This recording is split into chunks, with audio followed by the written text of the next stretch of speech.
تو آپ کا نوجوان بیٹا یہ کہہ رہا ہے کہ میری والدہ نے جو ایام میرے والد صاحب کے ساتھ گزارے 40 برس تک وہ کوئی اچھے نہیں تھے، بڑے ہی محبوس رہی ہوں، یعنی وہ گھٹن زدہ ماحول میں رہیں تو میرے یہ والد کے اتنے بڑے کس طرح ہوئے؟ پڑھ لکھ گئے، ان کو اچھا لکھایا پڑھایا کھلایا پہنایا، ان کے لیے گھر خرید کر دیا، سارا کچھ کو گاڑیاں تک ان کو لے کر دی، تو یہ ظلم کیا ہے میں نے ان کے ساتھ؟ میں خود پیدل پھر رہا ہوں، میں خود کرائے کے کسی گھر میں کسی کے پاس رہ رہا ہوں، سب کچھ ان کو دین کے حوالے کر کے السلام علیکم کہہ کے آگے، تو میں برا آدمی ہوں؟ اتنا برا آدمی ہوں کہ میں نے اپنے لیے کچھ نہیں کیا؟ ابھی بھی میں کرائے کے گھر میں یا ایک کمرے میں رہ رہا ہوں، اور میرے پاس وہی 3-4 سوٹ ہوں گے، 4 کپڑے ہوں گے، میرے 2 سال ہو گئے میرا خیال ہے میں نے کوئی شرٹ نہیں خریدی، تو سارا کچھ تو ان کو دیا نا، ان کے لیے کیا، ان کو اچھے سے اچھا کھانا کھلایا، ان کو اچھے سے ایک وقت کا وہ بتا دیں زندگی میں، چھوٹے بڑے ہوئے، جب سے میری شادی ہوئی میرا خیال ہے تو کچھ 40 کے قریب تو 40 برس کے ہو گئے ہوں گے، کسی دن مجھے بتائیں وہ بھوکے سوئے ہوں یا انہوں نے کوئی برا کھانا کھایا ہو، تو اس سے زیادہ اور کیا کر سکتے ہیں؟ ایک بندے کے اختیار میں کیا ہے؟ دیکھیں ایک والد کو یہی ہوتا ہے نا کہ وہ بچے جوان ہوں گے تو دست و بازو بنیں گے، بڑھاپے کا سہارا بنیں وہ گے. بھی میں نے ان سے نہیں کہا، وہ بھی میں نے نہیں کہا کہ میرے دست و بازو بنو، چونکہ ابھی میں اس قابل ہوں الحمدللہ، اور مجھے میری اللہ سے یہی دعا ہے کہ یا باری تعالیٰ مرتے دم تک آخری سانس تک مجھے اب کسی کا محتاج نہ کرنا سوائے اپنے بچوں کا بھی مجھے محتاج نہ کرنا، مرتے دم تک میری یہی دعا رہی ہے اپنے رب سے کہ مجھے یا اللہ اپنے بچوں کو بھی محتاج نہ کرنا، چونکہ میں کسی کا محتاج نہیں ہونا چاہتا سوائے تیرے، کوئی پتہ نہیں ہوتا بندے کی کیا صاحب آپ ایک شکستہ حال گھر اور کمرے میں رہ رہے ہیں، کس نے اور میں نے وہ ویژولز دیکھے ہیں، تو سو آپ کا رہن سہن دیکھا ہے. ہاں تو سو واٹ، میرا ایک لیجنڈری آرٹسٹ، میرے ملک کا ایک صدارتی ایوارڈ یافتہ ملینیم ایوارڈ اس کو ملا، وہ آن ہے بان ہے شان ہے، میرے سامنے بیٹھے ہوئے ہیں، وہ بہت سے لوگوں کی انسپریشن ہے. آپ نے جب میں پرائڈ آف پرفارمنس نہیں تھا، جب میں بڑا ایکٹر بھی نہیں تھا، اور جب میں شروع میں لاہور آیا تھا،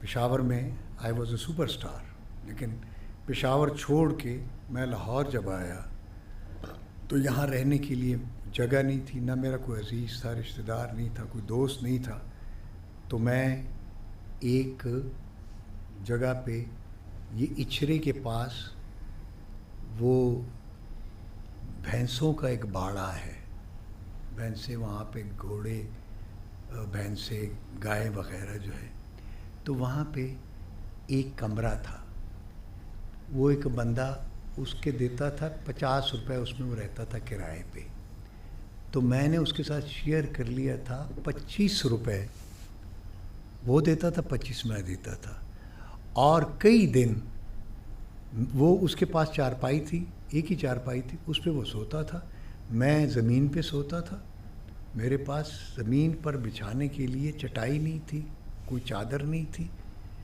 گرمیوں کے دن تھے تو میں زمین پہ ٹھنڈی لگتی تھی چونکہ کچی زمین تھی، اس پہ میں سوتا رہا ہوں. پھر ایک دن کچھ عرصے بعد میری ماں ڈھونڈتی ڈھانٹتی آئی، وہ بیچاری اللہ جی نصیب کرے روتی رہی. اینی وے میں نے اس کو کہا کیا کہ یہ کیا ہے؟ میں نے کہا چپ، یہی ہے، یہیں سے میں نے بڑا آدمی بننا ہے، یہ میری ابتدا ہے، کیونکہ ہر بڑے آدمی کی ابتدا یہی ہے. کوئی گھر سے جو ہے نا کسی فیوڈل کا بیٹا، کسی بادشاہ کا بیٹا جو ہے نا وہ بڑا آدمی نہیں بنا، سارے چھوٹے چھوٹے میرے جیسے بندے. تو میں آپ کو یہیں سے ایک بڑا آدمی بن کے دکھاؤں گا. تو کہنے لگی، پھر وہ بیچاری جا کے میں نے سمجھ کوئی وہ ایک گدا ودا لے آئی بچھانے کے لیے اور ایک چادر وغیرہ، اس نے کہا زمین پہ سو، لیکن میں نے کہا کیوں لے کے آئے؟ نہیں کہ میں ماں ہوں نا، روتی رہی بیچاری. اینی وے ایسے بڑے لوگ نہیں بنتے. کوئی سونے کا چمچہ لے کر مجھے بتاؤ کوئی بندہ، ماں سوائے بادشاہوں کے شہزادوں کے، وہ تو پیدا ہی چونکہ محلوں میں ہوتے ہیں، کسی غریب بندے کا کوئی بچہ جو ہے کوئی سونے کا چمچہ لے کر پیدا ہوا ہو، جن حالات سے اور جس ہمبل جو بیگننگ ہے آپ کی جہاں سے شروع کیا, آج کم و بیش وہیں آ کے کھڑے ہو گئے آپ؟ نہیں, وہ گدا کچھ بہتر ہے, وہ شکستہ حال کمرہ, وہی بیڈ, وہی 4 جوڑے, نہیں, ٹھیک ہے. میں یہ اسی کا خواب دیکھا تھا آپ نے, یہ ایسا ہی بڑا آدمی بننا چاہتے تھے؟ نہیں تو وہ بڑا آدمی کپڑوں سے بنتا ہے یا جگہ سے بنتا ہے, زمین سے بنتا ہے. علامہ اقبال کے پاس کیا Then you have achieved it. I mean, I have achieved it, everything. میری کو خواہش ہی نہیں ہے کوئی اس طرح کی. I've seen everything. میں نے وہ کچی زمین, وہ گدا, وہ جھونپڑیاں بھی, میں جھونپڑیوں میں بھی سویا ہوں, وہ بھی دیکھی ہیں, اور میں نے پریزیڈنسی بھی دیکھی ہوئی ہے. میں نے پرائم منسٹر ہاؤس میں بھی وقت گزارا ہوا ہے, وہاں بھی ڈنر اور لنچ کیا ہوا ہے. جھونپڑی سے محلوں تک کا سفر, بڑے سے بڑا کوئی نواب جو ہے اس ملک کا بتائے کہ جس نے مجھے انوائٹ نہ کیا ہو, جس نے مجھے ڈنر نہ دیا ہو, جس کے ساتھ میں نے کھانا نہ کھایا ہو. کوئی مجھے president of Pakistan general Zia ul Haq, mister Firdous جمل میرے سامنے ہاتھ باندھ کے یوں کھڑے ہو جاتے تھے, اسی بچے کے سامنے جو زمین پہ سوتا رہا ہے. یہ نہیں ہوتی. ایک تو اللہ کی رحمت ضروری ہے, دوسرا آپ میں ول ہونی چاہیے, کریج ہونی چاہیے, اور پوٹینشل کے ساتھ. اگر آپ میں ٹیلنٹ نہیں ہے, پوٹینشل نہیں ہے, تو ٹکرے نہ مارے. ٹرو. فردوس صاحب, زندگی میں کوئی ریگریٹ ہے؟ نو, شکر الحمدللہ. نو ریگریٹس؟ نو شکر الحمدللہ. مجھ پہ جتنا اللہ مہربان رہا ہے شاید کم ہی لوگوں پہ رہا, اور میرے آقا صلی اللہ علیہ وسلم کا صدقہ ہے سارا. پیرانے پیر دستگیر کی محبت ہے. میں پیروں فقیروں کا ماننے والا بندہ ہوں. میں تو لنگر کھانے والا بندہ ہوں. مزاروں پہ جا کے دادا صاحب میں لنگر کھانے چلے جاتا ہوں. 2021 میں آپ کو کینسر ہوا تھا؟ ہاں میرا خیال ہے 2021 میں. اور آپ کے صاحبزادے کی وہ ویڈیوز اور سٹیٹمنٹس بھی میرے پاس ہیں کہ جس وقت آپ کو لے کے وہ ایک ہاسپٹل گئے تھے, مجھے اور ہاسپٹل نے لینے سے انکار کر دیا تھا. کون سے ہاسپٹل میں؟ شوکت خانم. شوکت خانم نے, ان کا پرابلم ہے, وہ ابو 60 نہیں لیتے نا. میں ابو 60 تھا. شوکت خانم کا ان کا کرائٹیریا ہے, اور اس میں بڑی لاجک ہے. میں نے جب انہوں نے کہا کہ جی ہم ابو 60 نہیں لیتے پیشنٹ کینسر کا, تو میں تھوڑی دیر کے لیے تو مجھے دکھ ہوا. پھر جب میں نے سوچا, میں نے کہا نہیں یہ ٹھیک کہہ رہے ہیں کہ اگر ابو 60 وہ لیں تو جو ابو 50 ہیں یا 40 ہیں جن کو کینسر ہے, کسی بھی ایک شخص کی جگہ میں نے قبضہ کر لیے نا.